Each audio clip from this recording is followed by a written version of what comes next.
Take a look at this stock market journey for 5 years for Reliance Infra. What do you see here?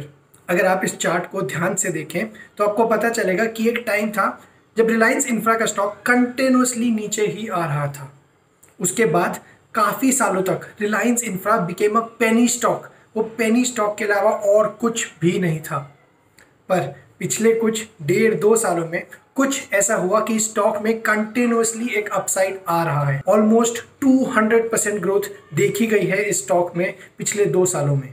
तो ऐसा क्या हुआ इस stock में कि इतनी फ्लक्चुएशंस देखने को मिल रही हैं?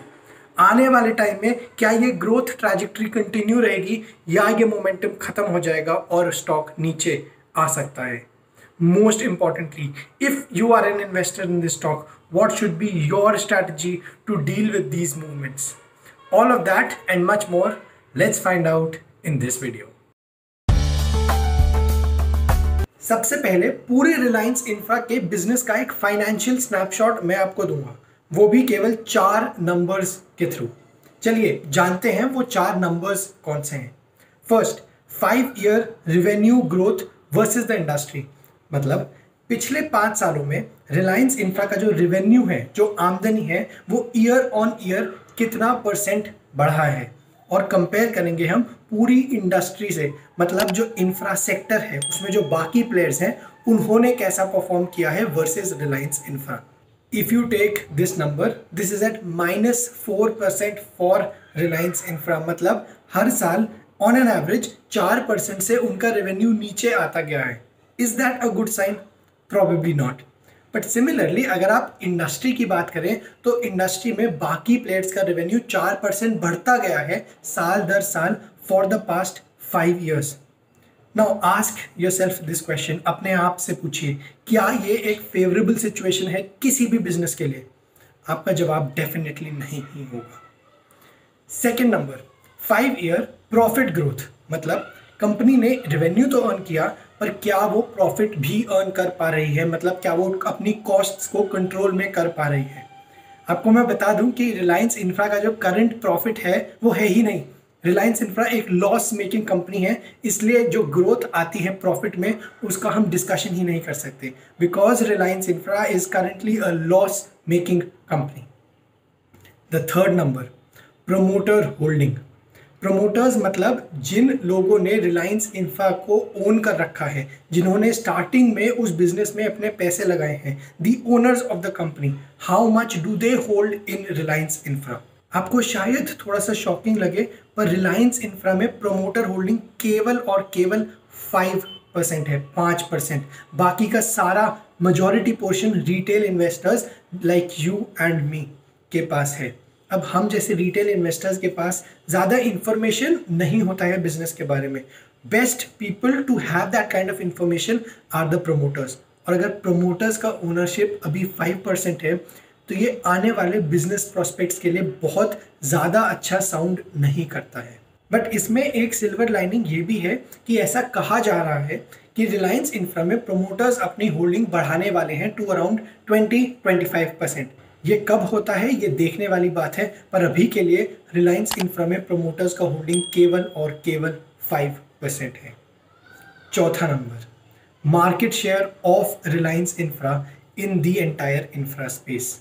ये नंबर कंटिन्यूसली डिक्रीज होता जा रहा है ईयर ऑन ईयर बेसिस पे, currently in the range of 35-40%।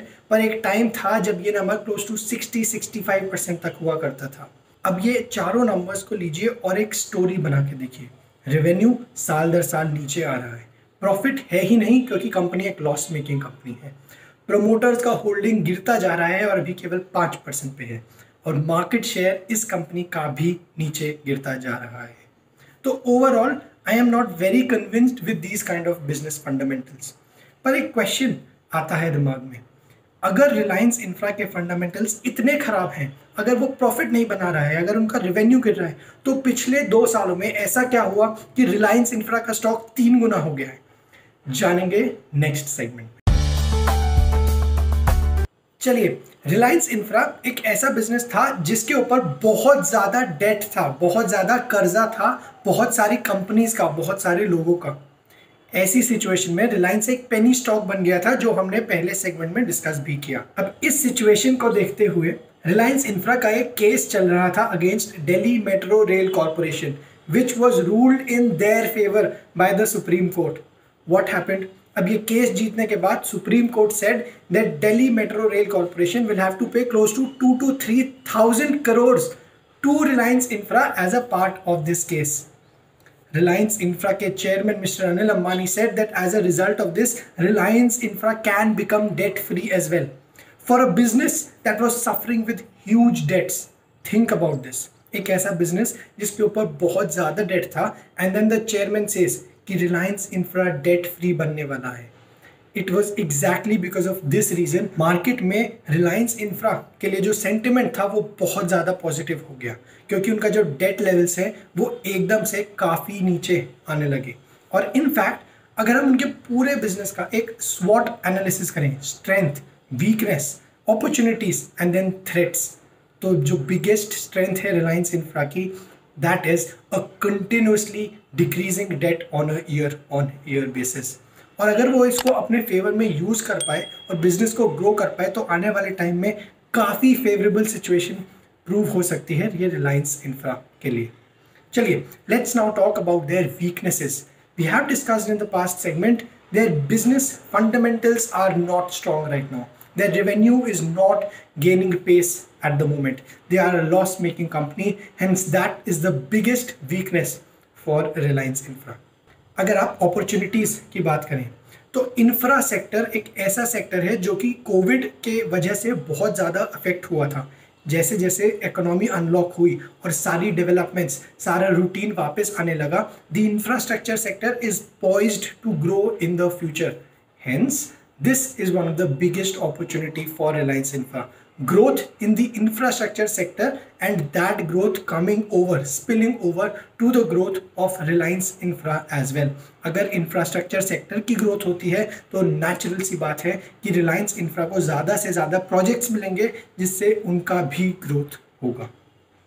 And then the last point, the threats for the business. Reliance Infra has big competitors, the biggest one being L&T, which is the largest player in the infra space.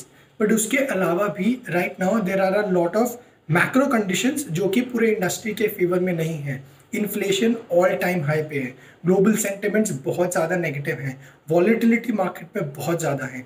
तो these overall pose some sort of a threat for Reliance Infra stock. चलिए, I am assuming कि अब आपको Reliance infra का एक basic overview मिल गया होगा। Let us now talk about if you are an investor or if you are someone who wants to invest, what should be your strategy to deal with this stock? Will the stock continue to grow या फिर वो already गिरते हुए path पे आ चुका है? जानेंगे next segment में। सबसे पहले ये समझिए कि रिलायंस इंफ्रा का ग्रोथ इंफ्रास्ट्रक्चर सेक्टर के ग्रोथ से बहुत ज़्यादा क्लोजली लिंक्ड है। Engineering, power, construction, roads, railways, air modes, सबका जो डेवलपमेंट होता है Reliance infra will play a big part in that. और ऐसे सिचुएशन में as and when the country grows, Reliance infra का भी चांस है ग्रो करने का। बट एक और ट्रूथ ये भी है कि रिलायंस इंफ्रा अपने हाई प्राइस विच इज़ 150 से गिरता गिरता अब क्लोज टू 90-95 के ऑड ट्रैवल कर रहा है। What should you do in that case? In my opinion, I am little cautious right now because the overall market sentiments are so negative. मेरे को नहीं लगता कि एकदम से रिलायंस इंफ्रा का स्टॉक ऊपर जाएगा। Having said that, it becomes important to see कि उनका जो डेट लेवल्स है वो तो रिड्यूस हो गया है। क्या वो अब अपने बिजनेस को ग्रो कर पाएंगे without any additional burden of debt? क्या वो रेवेन्यू और प्रॉफिट को ग्रो कर पाएंगे विदाउट एक्स्ट्रा डेट अपने बुक्स पे? अगर ऐसा हो पाता है then there is no looking back for the stock. But right now Reliance infra एक ऐसी पोजीशन पे है जहां पे दे नीड टू प्रूव कि they can sustain their business, they can sustain their growth, and if that is something that they can do, this could be a very well stock to invest in. But at the same time I would like you कि आप इस business में, इस stock में invest करने के साथ साथ इसके रिस्क भी जान लें, जो मैं आपको ऑलरेडी बता चुका हूँ। ये एक बहुत वोलेटाइल स्टॉक रहता है जिसका dependence on the India growth, on the global economic conditions बहुत ज़्यादा है। तो आई होप कि आपको एक ओवरव्यू मिल गया होगा कि ये स्टॉक का परफॉर्मेंस आने वाले टाइम में कैसा रह सकता है और किन किन कंडीशंस पे वो डिपेंड करेगा। I hope you enjoyed the video. Do subscribe to Finance Lens and I'll see you the next time.